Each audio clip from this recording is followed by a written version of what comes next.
আরজিকর কাণ্ডের বিচার চেয়ে আবারও পথে ময়দানের তিন প্রধান east Bengal, Mohun Bagan, Mohammedan. College street থেকে ধর্মতলা পর্যন্ত নাগরিক সমাজের এই মিছিল যত এগিয়েছে ততই প্রতিবাদের গর্জন বেড়েছে। এর আগে ডুরান্ড ডার্বি বাতিল হবার দিন একসঙ্গে পথে নেমেছিল ময়দানের তিন প্রধান, একযোগে আরজিকরের প্রতিবাদ জানিয়েছিল। কার্যত তারই পুনরাবৃত্তি হয়েছে বৃহস্পতিবার। নাগরিক সমাজের এই মিছিলে পা মিলিয়েছিলেন সমাজের সব স্তরের মানুষজন। ওই মিছিলে নির্যাতিতার বিচারের দাবিতে সোচ্চার হয়েছেন প্রয়াত বুদ্ধদেব ভট্টাচার্য সন্তান সুচেতন ভট্টাচার্য। পথের দাবি প্ল্যাকার্ড হাতে নিয়ে সুচেতন ভট্টাচার্য বলেছেন, সবাইয়ের সঙ্গে তিনিও আরজি করেন নির্যাতিতার খুনের জাস্টিস চাইছেন। 2004-এ ধনঞ্জয়ের ফাঁসির দাবিতে পথে নেমেছিলেন সদ্য প্রয়াত বুদ্ধদেব ভট্টাচার্য স্ত্রী মীরা ভট্টাচার্য। এবার কার্যত একই রকমের নারকীয় ঘটনার বিচার চেয়ে পথে নেমেছেন তার সন্তান সুচেতন ভট্টাচার্য।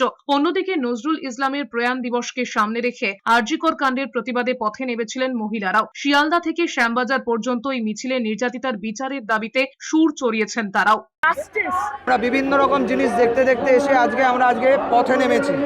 আমাদের এইটুকুনি দাবি যে যারা দোষী তাদেরকে যেন অবিলম্বে গ্রেপ্তার করা হয় এবং তাদের যেন যথাযথ শাস্তি হয়।